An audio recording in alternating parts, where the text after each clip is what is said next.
last week we heard a message from the Sabbath, so I wanted to extend on that message because I think it's something that we can continue to unpack, and it's so timely for us, always feeling like we have so many things to do and not enough time. A couple months ago, I was sitting in a room with a couple Quakers, and we were discussing why we were having trouble getting turnout for this mini retreat that we were hosting. And one of them turned to me and said, "Well, everyone at this meeting is very busy." And my heart kind of sank when I heard that, because it's true. It's certainly true of me. And it made me think, like, is that what people think of us? And I think for some, being busy can be a badge of honor, but it made me sad that we're just seen as people of faith who are supposed to be like very centered and mindful and not like rushing around with our heads cut off. So how do we find ourselves in this situation? And I think back to one of my favorite, my favorite spiritual author of all time is Thomas Kelly, he was a Quaker author, actually from my hometown, Wilmington, Ohio, and he wrote a book called The Testament of Devotion about 80 years ago. Thomas Kelly was a burnout academic who, once he failed his exams at Harvard, he hit rock bottom, had a mystical experience, and then he wrote Testament of Devotion. And the whole book is really a critique about how the church had forgotten its center, that the church had become so obsessed with saving the world and committing itself to very good causes that we had totally lost connection with spirit. I'll read a quote from it. He says, "Too many of us have too many irons in the fire. We get distracted by the intellectual claim to our interest in 1,001 good things.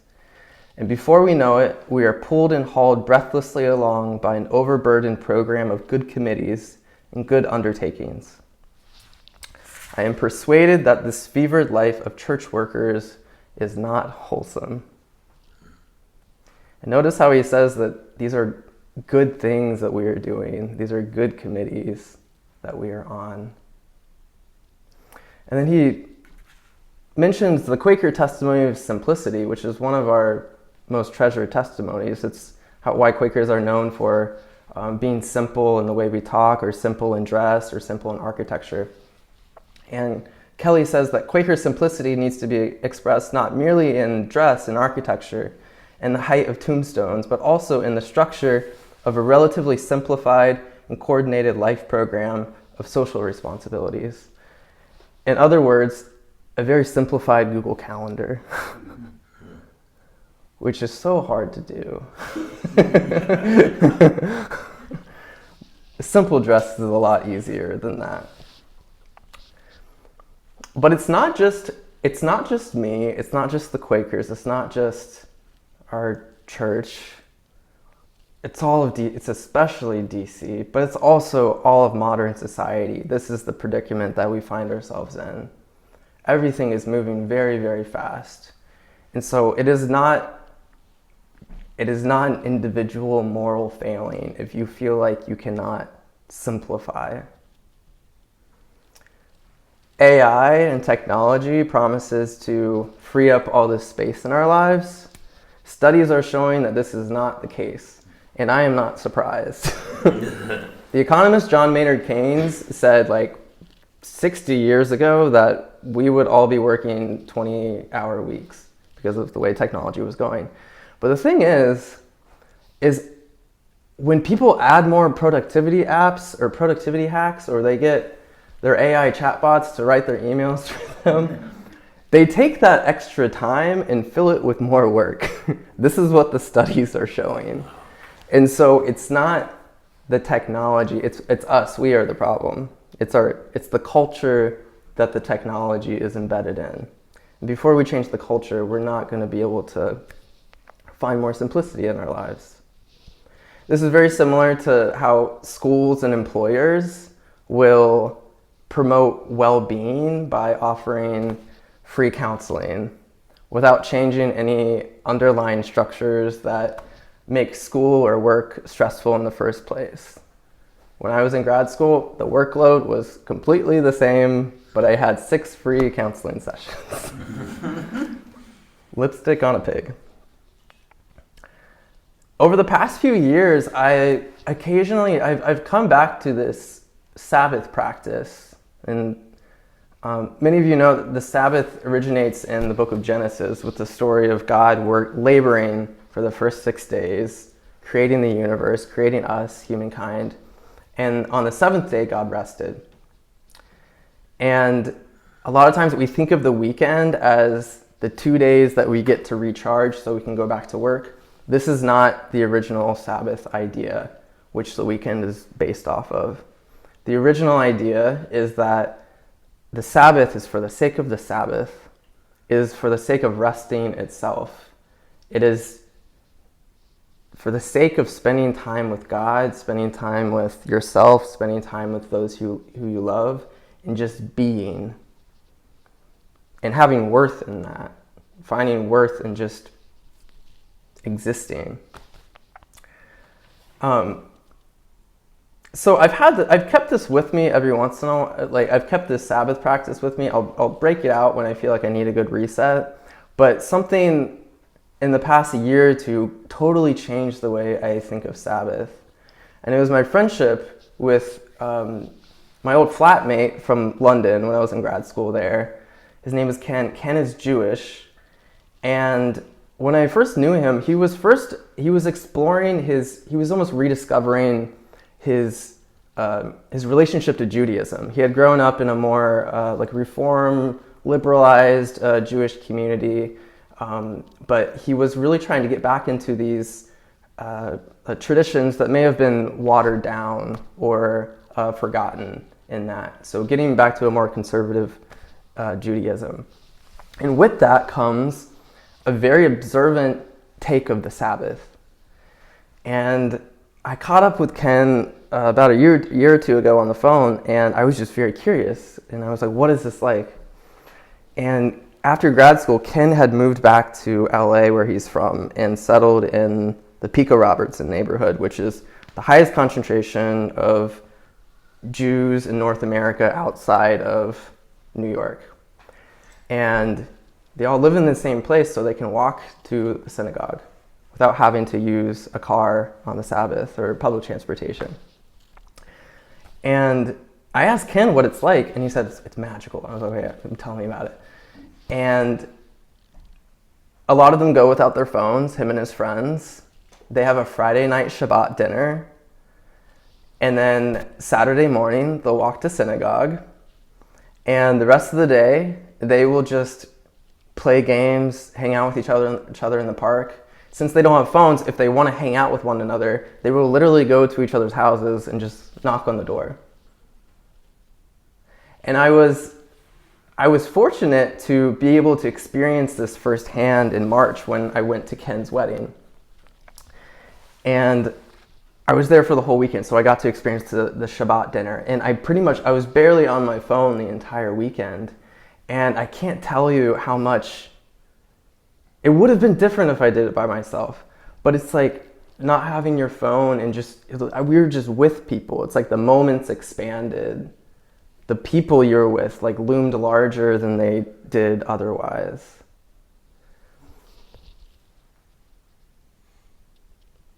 And to practice what I preach, I tried this yesterday. On Friday night, I've been doing this every once in a while. I'll put my phone in the kitchen drawer while I go to sleep. And I woke up Saturday morning, and I woke up so tired, and I thought, Kelly, leave it in the drawer.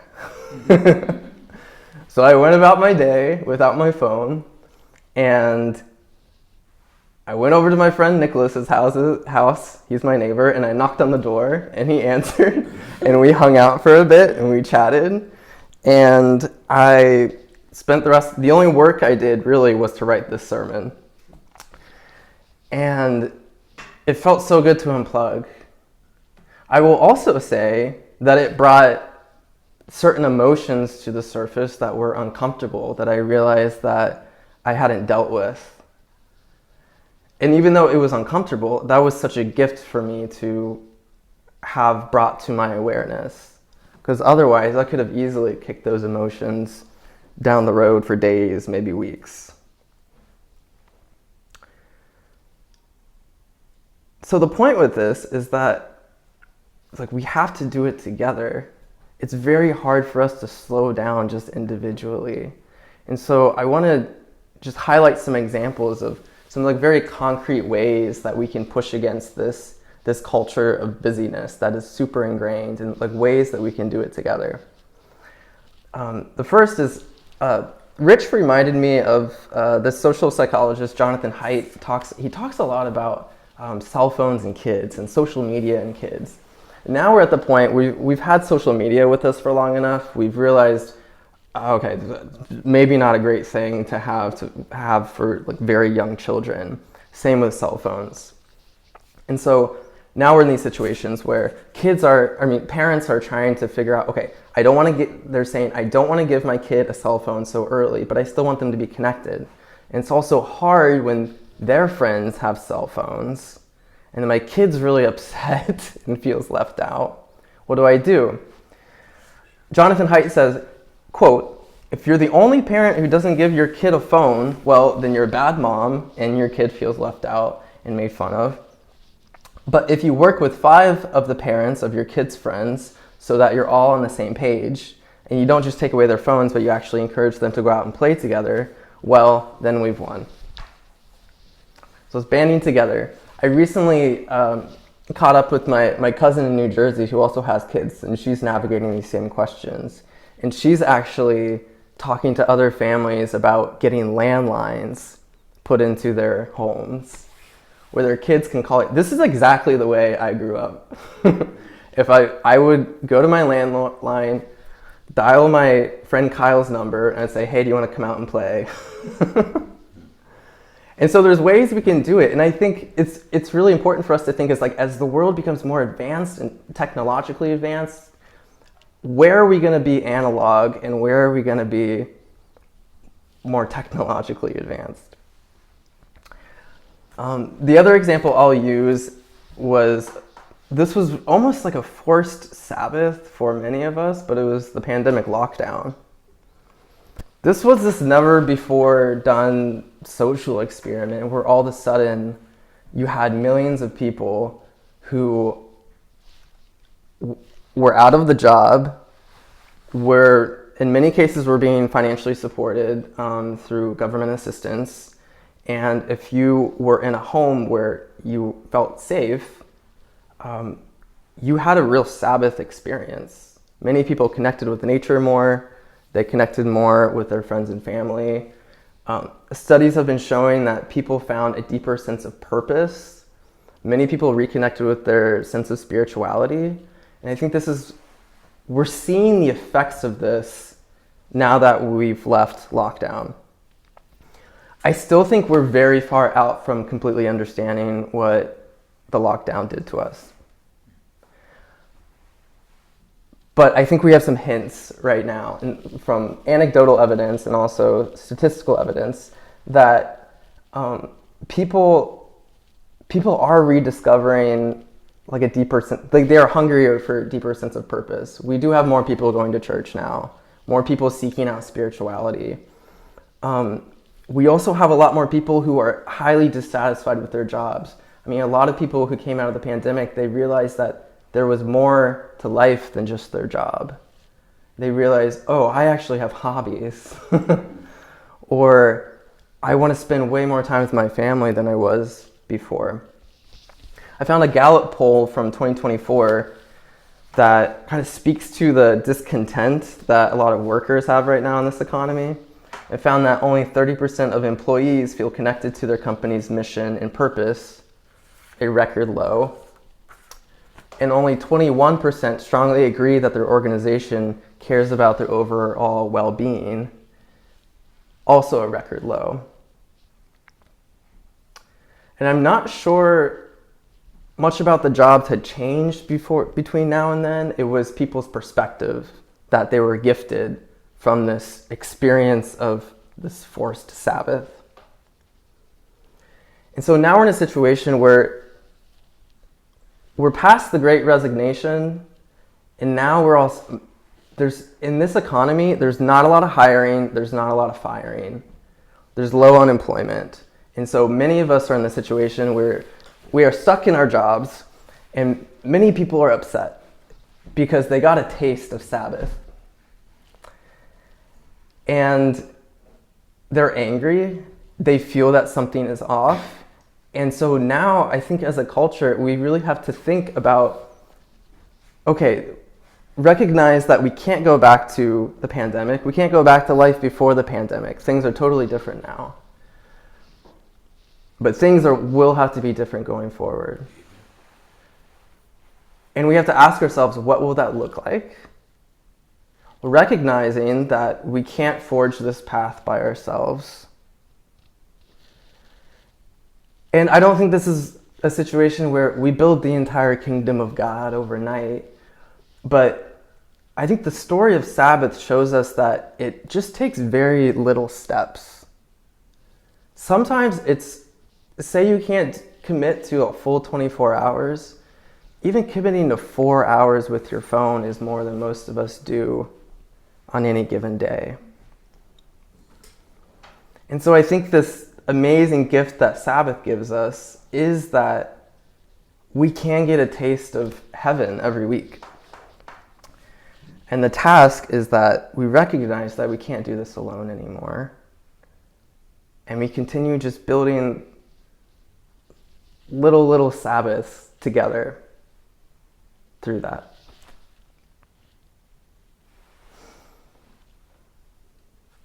I'll go to questions, comments.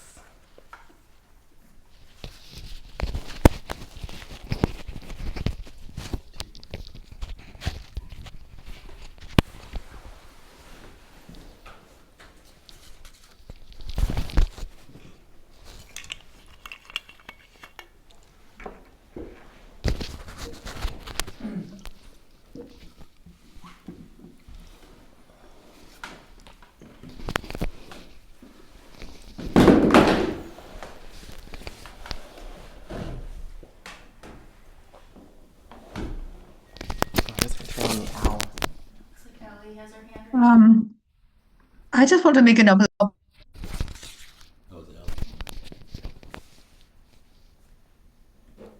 I think it was Alpha and Ellie.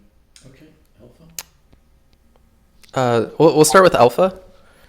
Oh, I just wanted to make a related observation that I made in Potomac, walking one day on the Sabbath, and it was such a delight to see a father and his children, going down the street to the synagogue. It was a very nice sight because you hardly see it anymore. People walking to church like we used to do in the village. Now you drive, park your car, and go in. Well, that's all. Thank you. That's beautiful. Yeah, I got to witness that when I got to stay with my friend Ken in LA, and it was so cool to be a part of that. Just everyone walking to synagogue together, and I do walk to Quaker meeting with my friend Nicholas sometimes, and that's always a cool experience to kind of prepare yourself for worship in that way. We'll go to Ellie. Thanks so much, Kelly. What a cool discussion topic. I was just curious what your thoughts are on this. So some of the problems that I personally have come not only from like, oh, I want to do a great job at work and like identify too much with that, but also that like in like a busy modern life, that wanting to have a full life of like social relationships and taking care of your body and like having hobbies and spending time outside, etc. I find that even just the pursuit of that can create kind of like the same kind of frenzied thing that you're talking about. Matthias knows as well for many weekends together. But yeah, I was just curious on you, any thoughts you might have on like changing your mindset or changing my mindset toward that. Yeah, that's a great question because I realized this the hard way once I left my job more than half a year ago now, where I was like, oh my gosh, I can fill it with all these things that I had like with my extra time that I had all of a sudden, I had complete control over my schedule. So I started working out more. I started tending to my hobbies more. And I realized that I was burning myself out. But it took me a very long time to realize that I was burning myself out because I was the one in control. And I was doing things that were seemingly good for me. And so I think, I think the way that I've dealt with that is just having to make really tough decisions about saying no to good things. And that's all I can really say about it. But I think something I started doing at the end of each week was I always like filling out this, it's called a wellness wheel, where you have different categories for like physical, social, spiritual, vocational, creative. And I kind of just like make some notes under each one. And then I can see like, oh, I'm not taking care of my diet this week, or I'm not taking care of my spiritual life this week. And so I think just for me, having a practice of writing it down helps me understand when I'm stretching myself too thin with good things. Thanks for the question. Yeah, thanks. Yeah, Matthias. Sorry.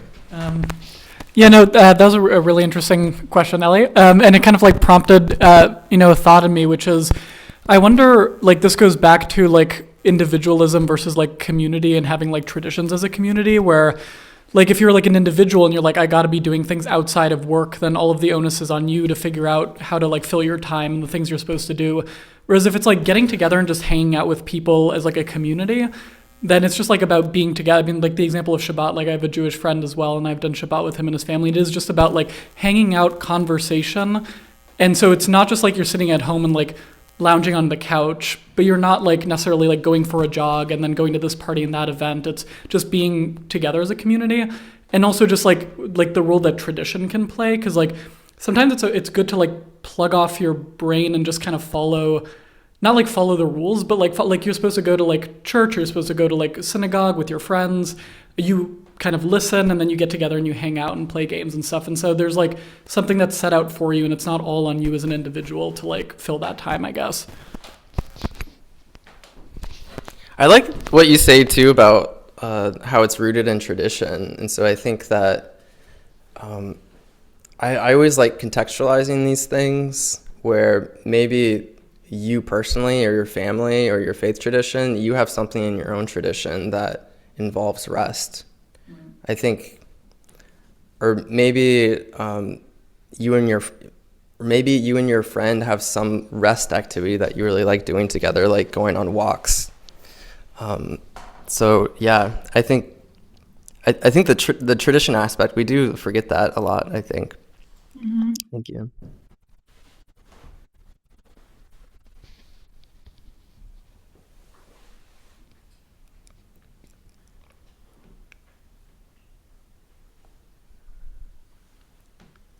Does anyone have any thoughts on how they would like to apply this to their life if people want homework? Because this could be a good opportunity for us as a community to set goals for I ourselves. think plugging out of technology and reliance on that, even to relax. So for example, like not just like watching like a ton of like Netflix as like a way of like resting, you know what I mean? Just like kind of getting your brain in a more relaxed state and just like using your phone and technology less. That is something I'd like to do. Yeah, so you're saying just Matthias was saying, I guess just consciously cutting back on like consumption of like certain media like Netflix and just, or like being on your phone. Yeah, and I think there's a way to do that without completely giving up technology. Yeah.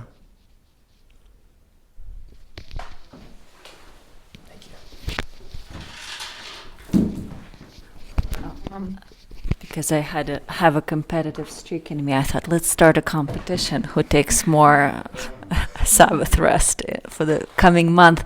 But on a serious note, just talking about it actually helps to maybe checking in with one another, and as a community coming back at a given point in time and saying, okay, have you done what you set out to do? Because so many of us say, I'll take a day of rest, and I'm guilty of it too, but that never happens. Just being each other's accountability buddy.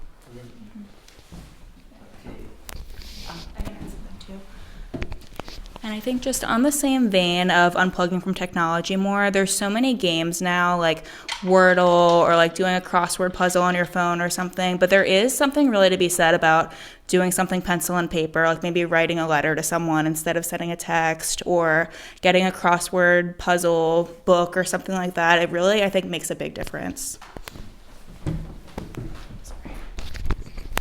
I'm glad you said that, because something that I'm actually thinking about experimenting with, that so about a week ago I received an email from one of my friends. He's in Guatemala, and it was called a dispatch, and he said, I'm trying not to be on social media, but I still want to find a way to keep up with people. And it was basically just almost like how you would write letters from being in war, where like he just yeah, he wrote like, these are my life updates, and he attached like 4 photos, and he called it a dispatch. And I loved it because I've been off social media for the most part for the past year and a half, and I miss important things. There's a lot of benefits to my life, but I do miss people's major life events. And so I'm thinking about adopting this practice and just having a BCC list.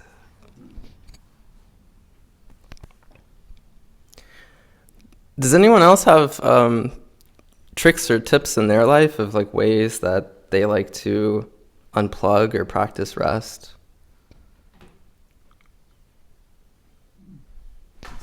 Sorry. No, go for it. I do think this comes up a lot in other conversations too, but really just like being outside or being near water and things like that, I think really help too. Anybody else?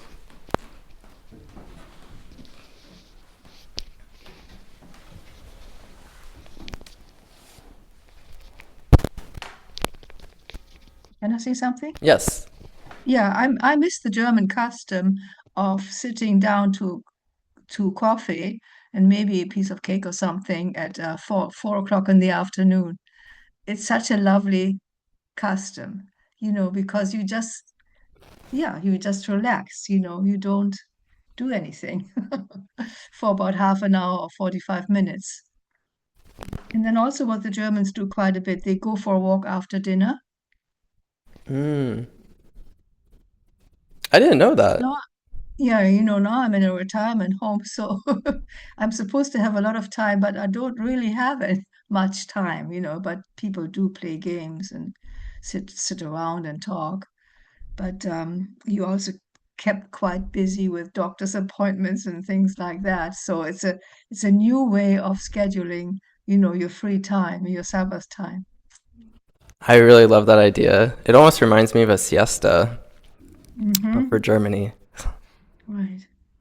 In my culture, which I grew up on the border of Appalachia, and half of my family is from Kentucky, there is a culture of sitting on the porch and shooting the breeze, where you just sit on the porch and you talk about nothing for a long time. Sounds really good. Yeah.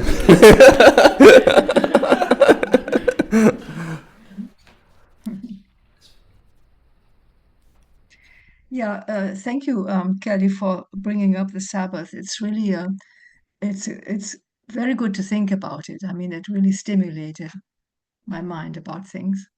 Thank you. And thank you for sharing. Hi, Jimmy.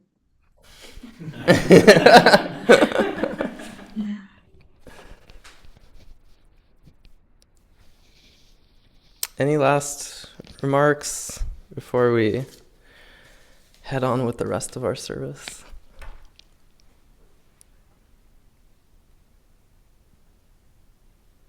Well, thanks so much for engaging on this, and happy to continue the conversation. I really like talking about this, so thank you.